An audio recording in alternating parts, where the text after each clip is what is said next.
Acapulco, Mexico. This is Anarchast. Hey everybody, welcome to another edition of Anarchast, your home for anarchy on the internet. I have a great guest coming in. It's a first-time guest. His name is Adam Williams. He's coming in from Amsterdam. He's actually got a fairly similar story to me in that he was a former director at Merrill Lynch. I wasn't a former director at Merrill Lynch, but the part that's similar to me is coming up. And he was also derivatives trading at Jefferies, and then he became a self-made millionaire after 10 years in Manhattan, and then destroyed it all within 18 months. That's the similar part to me part. He says this profound experience led him to examine his beliefs, which brought him to voluntarism. He now works to raise consciousness one person at a time. I've seen him do some videos recently with Lark and Rose called Good Anarchist, Bad Anarchist, and lots of interesting stuff on Facebook. I've been seeing him for years on Facebook, so I'm glad to have you on, Adam. But before we get started, I got to ask you, how did you become an anarchist? Hey, Jeff, thanks so much for having me on the show. Really excited to be able to share with you folks.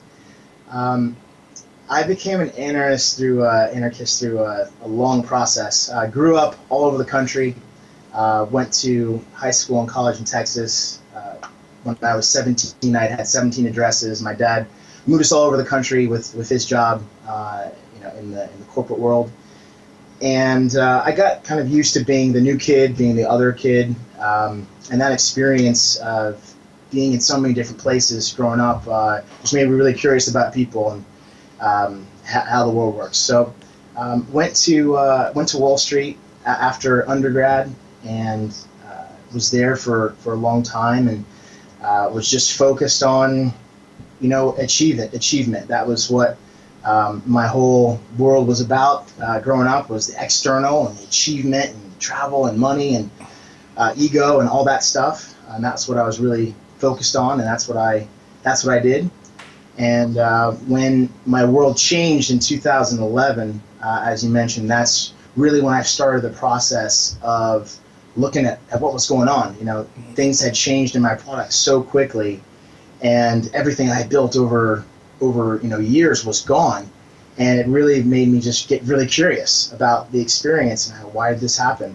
So I started doing some reading. I had a degree in economics, but that's a Keynesian study from Rice University, and I started reading Frederick Bastiat and Rothbard and Mises, and just started learning about other systems and things that I had missed, and that's when I learned about the Fed and everything that was happening. I think I'm kind of a poster child for why there's no surprise that people don't understand the financial system. I mean, I was knee deep in there, earning, seven figures, at the end, and still didn't understand, how that worked. So it really started with the financial system and being curious about that and learning, about all the fraud and all the things that are unfair about how it's designed. And then I moved to the spiritual path in 2012 and started really looking at beliefs and consciousness and getting extremely excited about all those type of things. And that's brought me to where I am now. That's great. I've met so many people like you on Wall Street who are making a lot of money, but they have absolutely no idea how the system works. It's quite fascinating, but it's actually sort of made that way, right? Because they go to these colleges where they teach them these Keynesian economics, and they don't even mention the word Mises or Hayek or anybody like that. They just teach them just garbage mostly, and just want them to work within the system. So that's interesting. So let's talk about the spiritual side. That's a very similar story to me, although it took me a while to get into the spiritual stuff, but I didn't understand how it all worked either. I was worth 50 million or more at one point. My company is worth 240 million, and then the tech bubble collapsed and I lost basically everything, and I traveled the world for about 6 or 7 years and tried to learn everything, and I learned a lot during that process. But it was interesting that it wasn't really until a couple of years ago where I went through another series of ups and downs that I started to think, okay, there's something more to this stuff. I need to understand more, because even if I do have a lot of money, I'm not happy. And there's so much more to life, in my opinion, or even beyond life, to discover. So what's been your discovery process on that? Sure, thanks, man. Yeah, that's been a process as well. I think the first person that got me interested in personal development was Tony Robbins. So started to look into his work probably a dozen years or so ago, and that was more just on the personal development side. So that was kind of just the very beginning of it. But it was the Avatar course for me in 2012, which really blew my hair back, and I don't even have any hair, so that just profound, and has been the catalyst for me to really do a lot of more self-examination and just bring a spiritual practice into my life. I grew up in a secular family, so we didn't have any type of religious programming or anything like that. That I needed to delete, but I had all the statism, programming, and all the cultural programming, things like that.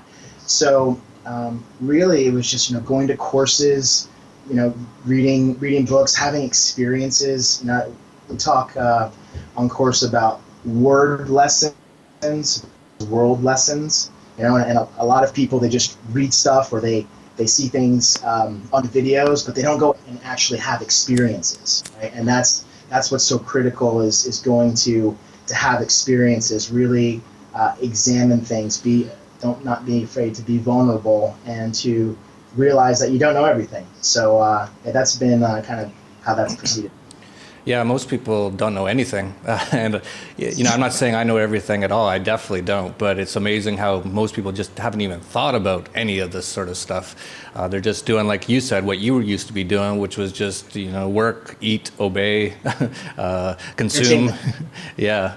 And I used to sort of be that way as well, although I was always thinking about it. I was like, this can't be the only way to live. You've mentioned this Avatar course. I've seen you mention on Facebook and stuff. I don't know anything about it. What's that all about? Sure, yeah.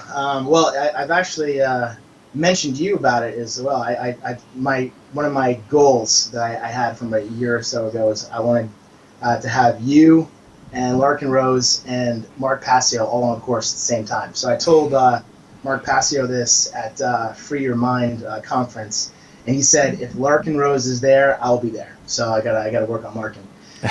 The course it's a 9-day course. It's a profound exploration of beliefs. It's been around for about 30 years. There's maybe 400,000 people who have taken the course, maybe 12,000 people around the world that deliver it.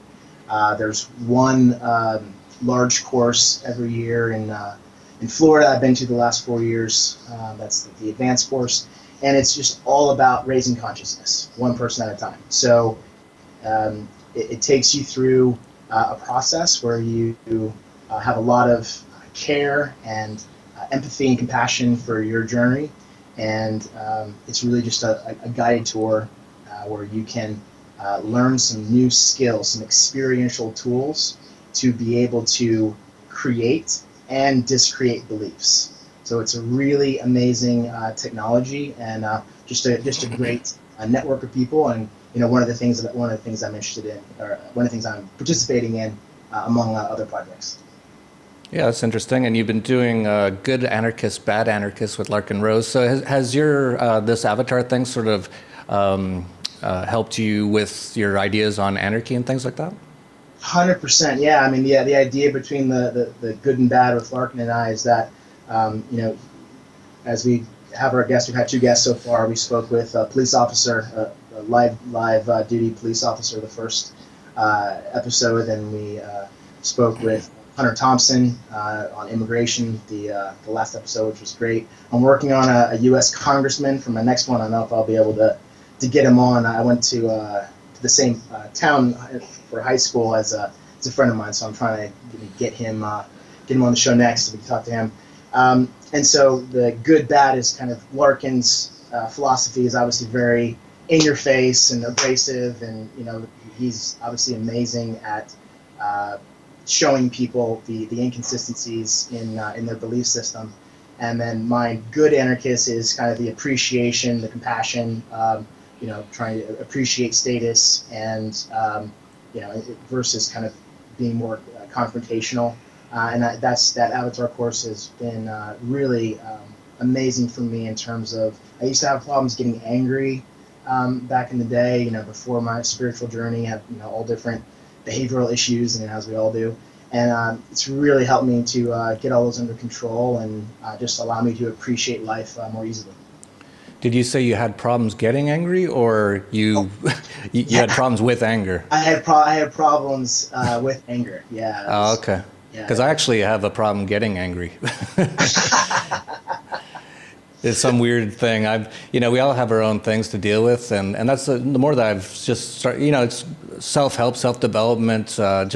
It's amazing actually. Since I've been doing it for a couple of years now. When I first started, I think I've mentioned this before. I thought I was fine.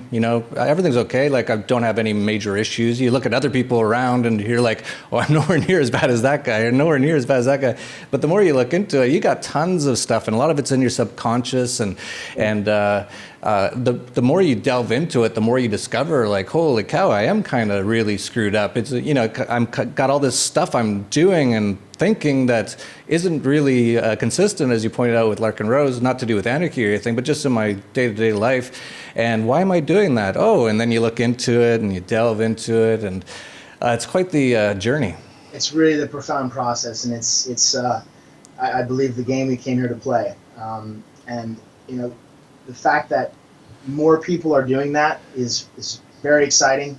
Certainly the internet, as you've spoken about, often is a huge catalyst for awakening, for raising consciousness, for new ideas.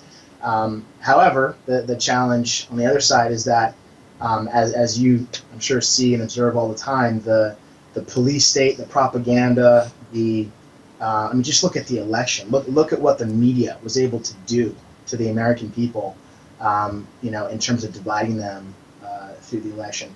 That other side is just as strong, so it's a process. I'm all for a transition, and for raising consciousness, and for setting up new systems. I'm a huge fan of blockchain technology, of Austrian economics, of decentralization, of anything that sets us up for sustainable systems. I think it's unrealistic to say we're going to flip the switch and tomorrow there's no state. That's probably not gonna work. But as we continue to take more steps, and as we see, I don't know about you, Jeff, but I think this whole system is close to failure. I don't. When you look at the amount of government debt at negative interest rates, and you look at just what's happening around the world with debt levels, and just the failure of these antiquated systems, it's going to be interesting. Yeah, you brought up 2 points that I agree with on how we can affect change in the world, and one is raising consciousness. That's a big one, and that, as you pointed out, that is happening slowly, but it is surely happening thanks to things like the internet. And I think part of that is, before the internet, you really just didn't even know about any of this stuff. All you knew was what was going on around you, and what you saw on TV, which we all know now is fake news. It's like nothing to do with reality. And the second part is about creating systems. So the thing is that it's very hard to change people just philosophically and that's it. You have to actually create new systems, and of course Bitcoin is one of the best examples of that. Is that it's so much better than all the other money out there. It's so much better than all the fiat currencies. You can just see by how much it's rising right now, how amazing it is, how it's so much cheaper. You can't control it, you can't stop it, and so by doing that, I've actually seen this recently on the internet so much. I just click around. I'm into poker a lot. It's one of my sort of side hobbies, and I just saw because I'm here in the Netherlands and it's legal. That's a perfect example, right? I want you to finish what you're saying, but think about how much money that the state has cost professional poker players in the U.S. Right? All these people that could have had extra income, could have earned some extra money, that are experts, and that income stream is just gone. Why? Because someone needs to tell us what we can do. It's just completely insane. Yeah, when that happened, when they actually made internet poker illegal a few years ago in the U.S., I was surprised at all the poker pros who didn't really say anything. You'd see people like Phil Hellmuth and all these big poker players, and this cut off a massive amount of their revenue because a lot of them were involved in a lot of the poker sites. I'm surely lost millions, if not tens, if not hundreds of millions of dollars, and no one said, "Hey, what the hell? Why are you making this illegal?" That's how whipped a lot of people are and how scared they are to speak up against the system. But of course, what happened was Harry Reid, the congressman of Nevada, was involved with the casino lobby, and the casino said, "Hey, this is costing us a lot of money, make it illegal," and he did. A lot of people left the U.S. A lot of American poker players actually moved down to Mexico to play online from here. But yeah, it's quite amazing how people just don't even stand up to these sort of massive things. And as you pointed out, it destroyed $1 billion industry, and no one seemed to care all that much. They didn't really seem to fight it all that much. It's amazing. But getting back to my point, by creating these systems. I had another point about poker. So I was watching that.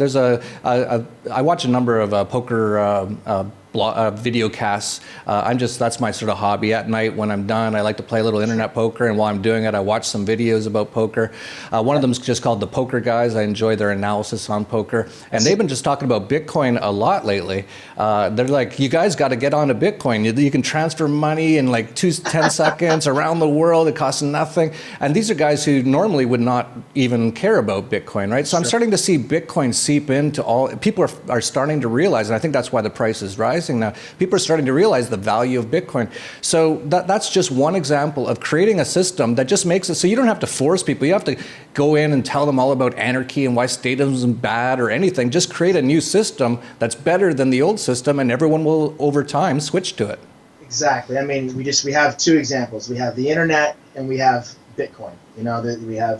We have a decentralized information process, and we have in Austrian economics, decentralized financial tool. And so that's just two examples of wildly successful systems that, if you build it, they will come. Yeah, another one would be Steemit, blockchain-based social media network. So that still hasn't totally caught on at all, but I could see it totally catching on if it can stay alive for a few more years. So that's actually a big part of what we're doing in Anarchapulco. So if you look at all the people that are speaking in Anarchapulco, a lot of it is consciousness stuff, and then a lot of it is all the people who are creating the next systems.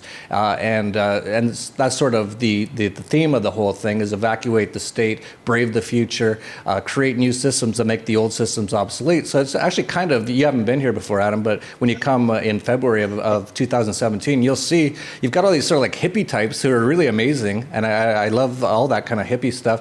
But then you got all these like really like thinker, programmer, entrepreneur types who are just all developing this stuff, and they get along totally fine because they have the same philosophy. It's quite amazing. It's great. I mean, that's just what you find, right, in the voluntarist community. I mean, I guess one negative thing to mention from this year is all the anarchist infighting on Facebook, all the nonsense and that stuff. And I saw there's two quotes I want to mention. I saw a great quote the other day that the social media anarchists, the people who have never actually read any books and who don't actually understand the philosophy, they don't like this, they don't like their life, or they don't like certain things, and they've latched on to a bunch of information kind of secondhand and whatever, that some of those people are just not even helping the cause, although you appreciate their enthusiasm. And my other point was about hippies. Today I heard a fantastic quote. I was in the middle of a week-long training that I'm involved with, and the leader said, maybe you guys think this is hippies, but it's all good. We're alpha hippies here. Alpha hippies have money. Alpha hippies. Alpha hippies have money. I like that. Yeah, no, it's interesting. I've met a lot of, I first noticed it at a Pork Fest about 5 years ago. I was sitting there, and it was one of my first sort of freedom conferences, and at night they had a campfire, and around it were all these total hippie types playing the bongos and drum circles and all this sort of stuff. And, as I was walking around talking to them, they're like, "Yeah, man, I'm all peace and love, man." And then they were like, "Yeah," then I thought, "Yeah, non-aggression principle, man." And so, and I'm like, "Yeah, that's cool." And But the more I've met more sort of hippie types, they're getting more into understanding that making money is not a bad thing, because a lot of them come from more of a leftist sort of an angle. So, for example, I met a girl a couple of weeks ago, or a couple of months ago, and she's total hippie type, like unbelievable hippie, like everything she does. Like she's like, oh, you have to eat vegan and blah, blah, blah. And she does, like, she's 100% hippie. And she said, yeah, I never have money. And I was like, why is that? And she's like, well, I used to think it was kind of bad. But now I realize that it's just a transfer of value between two people. And so it's totally fine. And there's no aggression. And I was like, yeah, you're getting it. So the hippies are kind of like making more money now. Now they're starting to sell stuff on the internet and stuff like that. It's great. Ways. No, it's a great point you mentioned. What did Adam Smith say about money? He said all money is a matter of belief. It's just a transfer of energy or value between two people, right? It's what our cells do with each other, right? And our cells engage in economics and make sure that the resources get to the right place that it needs, right? It's no different. But you have such a corrupt financial system. Totally understand why people have so much. Yeah, that's why they think that, right? Because they look at the Federal Reserve, they look at the corporate cronyism, and they're like, oh, capitalism must be bad. No, that's not capitalism. Exactly. Capitalism does not have central banks. It doesn't have regulations. It doesn't have taxes. That's all government, and government is backed by violence. And so once they realize that, so you have a whole just amazing group of people just all coming together, kind of understanding this stuff now.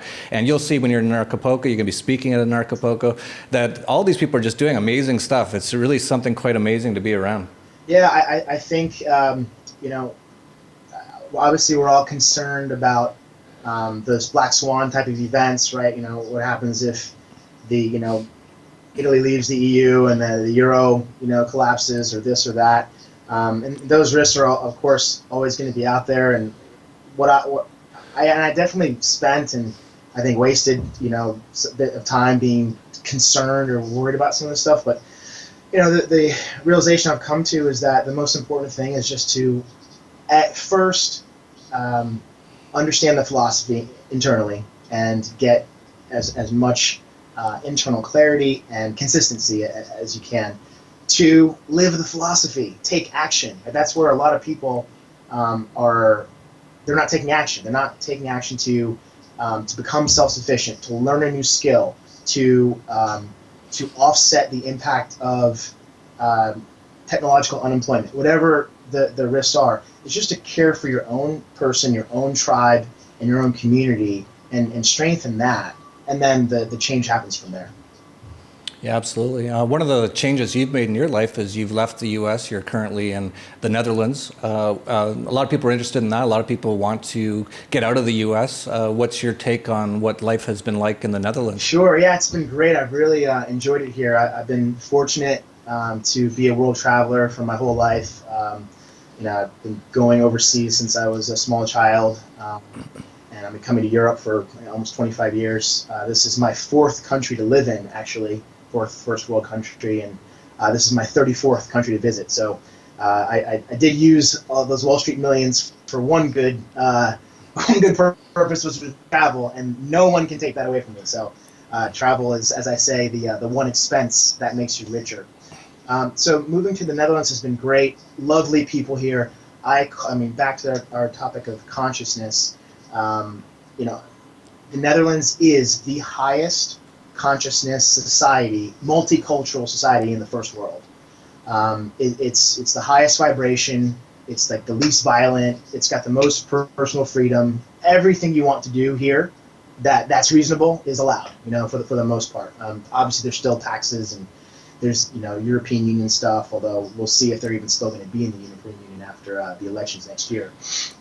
But it's really been a great place to move. So for people who want an English-speaking country, that's fantastic. I don't speak Dutch yet. I speak French fluently. I'm going to start learning Dutch because I plan to stay here for a longer period of time. It can be tricky with staying longer than 3 months. Your normal routes, for anyone, it's just, what people don't understand, I didn't understand either, is that there's all different rules depending on which country you want to go to. So that's a challenge that you need to research first. Before I was coming to move here earlier this spring, I was talking with my friend who's in Thailand quite a bit. And for him, he can just go 88 days to Thailand, fly back to the States, go like that, and then he can, I just flipped off the camera, Jess, so you can see that, and then fly back to Thailand. But if you want to come to Europe, you can only stay 90 out of 180 days. So that's a challenge. So you can either do a relationship visa or you can get a job if you can get employed. But that's a challenge for getting a job because they often have to prove for the government to ratify it. Sometimes they take you through the route of can anyone in the country do this job, or anyone in the EU, blah blah blah. And then the third way is to go to school. The fourth way is the one that I did, and that's called the Dutch-American Friendship Treaty. So that allows you to stay in Holland as a self-employed person. So that's what I'm doing. That's interesting. Yeah, Sasha Daygame, past Anarchast guest, Anarchapulco speaker, he got kicked out of the Netherlands, I think, a couple times, but he eventually figured out kind of a way to stay in. These are all things you kind of learn. You mentioned Thailand. I used to essentially live there, and they had that, 90 days, or maybe it was even 30 days. It was really, they cut it down to 30 days at one point. But all I would do is just go to Cambodia or go to Laos or go to Indonesia or Malaysia. All these are like 30-minute flights from Thailand, usually for about $50. So I just look at it as a little mini vacation. But these are just little things you have to learn as a sort of a permanent traveler, perpetual tourist, which is the way that I live. And it's definitely a great way to live, in my opinion, if you can do it. And of course, you have to have a source of income or assets, but a source of income. And generally, if you can do something over the internet, that's obviously the best way to do it. But yeah, I've noticed about Amsterdam. I've been there a few times. It definitely has an interesting vibe. Everyone on their bicycles. Yeah. Steve Hughes, a great comedian. If you don't know him, check him out. He had a great bit about how they don't even have railings on the bridges, and there's millions of bridges in Amsterdam going over all the canals. And he said, in England, they'd have like big walls, big signs, all this sort of stuff. And in Amsterdam, he's like, "Is your bike wet?" "Yeah." You're on the wrong bit, mate. They're just sort of like free flowing, like, just don't fall in the water sort of a thing, which I actually like quite a bit. Yeah, it's more of a do it yourself. There's a strong entrepreneurial mindset here. Also, the history is very cool. The Dutch were traders. They were trading all over the world. They were trading. It's funny, the people that are here are a lot of the folks. Like, I was living in Rotterdam when I first moved here for a couple months, and you have a lot of people there from Cape Verde and Suriname and Curacao. So those are 3 Dutch Antilles, right? So that's obviously why the people have come back to live in the Netherlands. But you just really have all groups of people together. Of course, it's not perfect, but it's a great place. And in general, the society is designed very, very well, and that you need to take care of yourself. Yeah, absolutely. I actually, getting back to the poker stuff, some of the hardest poker players I've ever played are from the Netherlands. There's like 3 countries that I hate it when I sit down and I see them: Germany, Finland, and the Netherlands. And I was actually in Aruba, one of the colonies or whatever they call it, of the Netherlands, and it's a lot of Dutch people. And man, that was a tough poker game. They were really good at poker. So. Anyway, really interesting conversation. Is there anything else you wanted to talk about, Adam? Yeah, just really quickly, you mentioned having a source of income, so I can just plug my stuff, what I'm up to now. My job is to serve people. So I have a few different things I do. I deliver the Avatar course as a free info hour that I do with people, anyone who wants one, to share what that's all about, so we can get over the phone anytime. I do online fitness coaching to help people be in shape and be strong. I also deal in some awesome all-natural European supplements, and going to be starting my writing for Steam It up more. And what else do I do? I guess that's about it for now. Cool. And so how do people contact you? Yeah, you can just get me on Facebook. It's easy. It's Adam N. Williams. I'm on Facebook all the time. I run my whole life off of Messenger. And then I'll email. Email is riceowladam@gmail.com, alumni of Rice University and who else. Cool. We'll put all that down below, and we'll see you here in Acapulco in about 2 months. If you're coming to Anarchapulco and you haven't registered yet, there's still sort of discounted tickets available. I don't know how much longer that's going to last. So if you haven't registered yet, register now. It's coming in every day now, registrations. So it could actually fill up. So if you really want to come, make sure you register, and that's just anarchapulco.com, February 25th to 28th, and we'll see you here, Adam. And it's going to be a great time. I guarantee it. I know from the last couple of years, it's actually just an unbelievable, amazing week with people from around the world. It's quite amazing. So if you like this video, please like, subscribe, share down below, and that's it for Anarchast, your home for anarchy on the internet. Peace, love, and anarchy. Thank you.